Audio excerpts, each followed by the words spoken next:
Selamat mendengarkan podcast ini. Shalom, kebenaran hari ini, tanggal 11 Agustus 2022, bertema toleransi Allah. Hari ini Tuhan seperti diam, seperti bisu, seperti tidak ada. Ketika kita berpikir begitu, kita sebenarnya sedang menghina Alkitab. Ketika kita berpikir seakan-akan Tuhan tidak ada, kita tidak menghayati kehadiran Allah. Kita seperti menghina Alkitab. Apakah kita anggap Alkitab itu dongeng, cerita bohong, atau fiksi? Itu fakta. Allah yang hidup yang ditulis Alkitab. Allah yang sama yang hadir sekarang. Allah yang hadir, Allah yang hidup sekarang. Dan itu membuat kita kuat, karena memang Tuhan luar biasa. Sering menguji, kita dibuat berlarut-larut menderita. Kita dibuat susah berkepanjangan. Kita dibuat seakan-akan tertindas. Dan tidak ada yang bisa menolong kita. Tuhan pun seperti diam. Kita berseru seakan-akan Dia tuli. Tuhan layak dipercayai.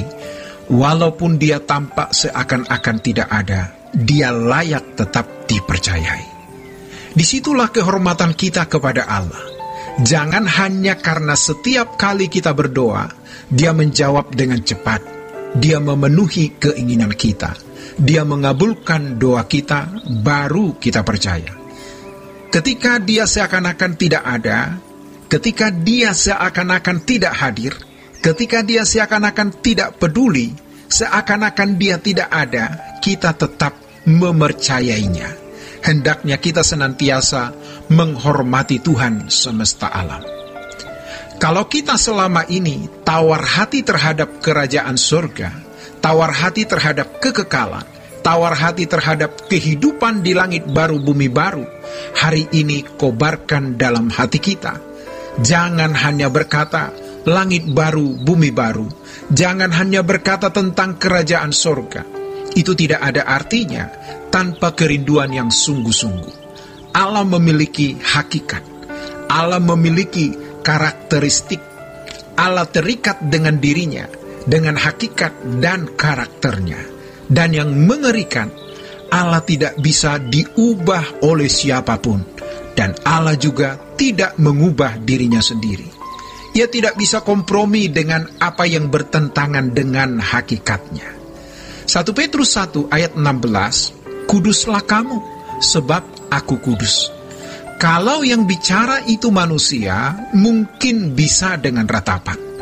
Tapi Allah tentu dengan kegagahannya, karena Dia pencipta langit dan bumi. Dia tidak perlu membujuk-bujuk, meratap-ratap. Jangan begitu nak, tidak. Allah tegas, kuduslah kamu sebab aku kudus.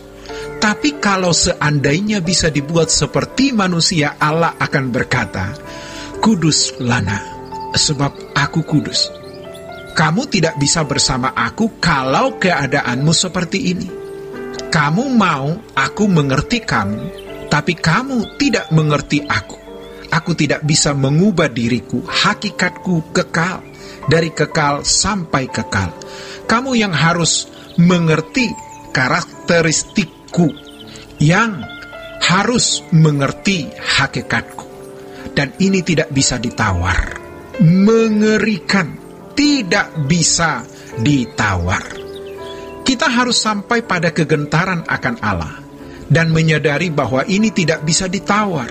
Setan yang membuat banyak orang merasa seakan-akan Allah toleransi terhadap kekurangan dan kelemahan. Allah toleransi waktu kita masih muda rohani.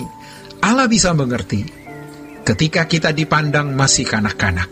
Tetapi tidakkah kita tahu Allah juga bisa bertindak tegas dan berkata, aku tidak kenal kamu, waktu kita masih kecil. Terutama bagi yang sudah Kristen sejak kecil. Kita berpikir Kristen itu jalan tol masuk surga. Kalau orang sulit masuk surga karena tidak kenal Yesus, kita kenal Yesus. Menjadi Kristen sehingga ke surga menjadi lebih mudah. Nanti begitu di pengadilan Tuhan melihat wajah kita, ini Kristen, silakan masuk surga. Ini menjadi bayangan kita yang masih belum mengerti. Tapi setelah kita belajar firman, ternyata kekristenan itu jalan sempit, jalan sesak, sukar, harus berjuang. Banyak dipanggil, sedikit yang dipilih. Tapi ini disembunyikan. Orang benar hampir-hampir tidak diselamatkan, tidak disampaikan ayat-ayat ini. Lalu, ketika kita terus belajar firman Tuhan, lalu Tuhan berkata, "Kuduslah kamu sebab aku kudus." Tuhan tidak bisa kompromi. Kita hanya berkata, "Baik Tuhan." Jangan berkata, tapi kita ini manusia yang masih di dunia, penuh kelemahan dan kekurangan. Kita tidak memanjakan perasaan Tuhan, malah memanjakan perasaan sendiri. Kanak-kanak terus sampai tua. Kita tidak pernah dewasa rohani. Di dalam 2 Korintus pasal 6 ayat 16, apakah hubungan bait Allah dengan berhala? Karena kita adalah bait dari Allah yang hidup. Allah yang hidup bersemayam di dalam diri kita. Di dalam diri kita ada ruang Maha Kudus. Apa tidak mengerikan? Allah mau tempat Maha Kudus bagi dia. Aku akan diam bersama-sama dengan mereka dan hidup di tengah-tengah mereka. Dan aku akan menjadi Allah mereka, dan mereka akan menjadi umatku, diam bersama-sama. Sebab itu, keluarlah kamu dari antara mereka, dan pisahkanlah dirimu dari mereka, firman Tuhan. Dan janganlah menjamah apa yang najis, maka aku akan menerima kamu. Dan aku akan menjadi bapamu, dan kamu akan menjadi anak-anakku laki-laki, dan anak-anakku perempuan. Demikianlah firman Tuhan yang Maha Kuasa. Kalimat ini penting. Di dalam diri kita ada ruang Maha Kudus.